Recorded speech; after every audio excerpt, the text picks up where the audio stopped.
Hi, I'm Bruno Ziza reporting here in Portland. I had the opportunity to keynote today at the Innotech conference. That's the Business and Technology Conference. And we talked today about analytics in the role of innovation.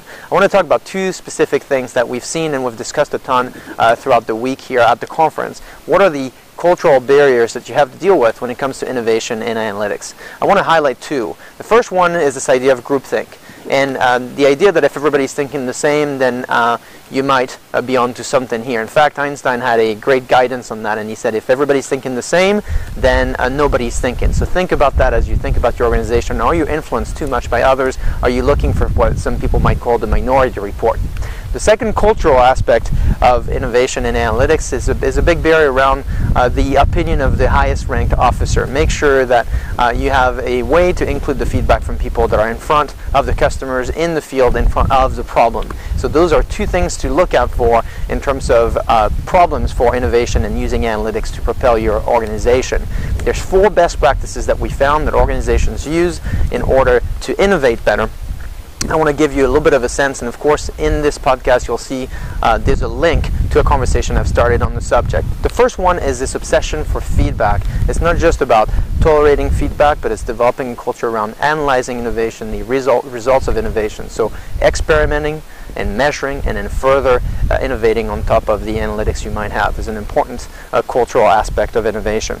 The second one is this idea of true innovation. When you think about analytics, think about the watermelon syndrome. You know, watermelon looks green on the outside, but in fact when you open it up, it's red. So how many of those KPIs or key performance indicators that are green today you're sitting on that in fact are going to be red in the next period?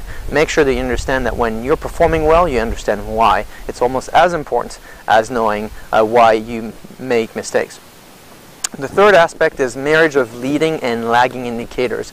And because I'm here on the Nike campus, I want to use a sports analogy to really summarize the point. You know, good companies play where the puck is, but great innovative companies play where the puck is going to be. So how much of your forward-looking business do you get a good understanding on? Are you using lagging indicators to know what history is indicating, but are using leading indicators to know where you're going to be in the next period? Very important for innovation, and that really is how you're going to be able to outmarket the competition.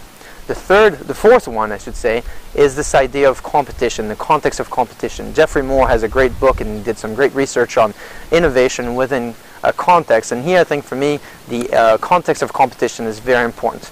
Do you understand how your competition is serving your customers? Do you understand where your innovation makes you actually particularly competitive against the offers in the market? So those are important areas to be aware of, because sometimes you can innovate just for the sake of innovating, and that's dangerous to the overall health of your company. Now, I have a conversation on LinkedIn. I'd like to invite you to join that conversation on the Culture Performance Group. Until next time, I'm Bruno Ziza.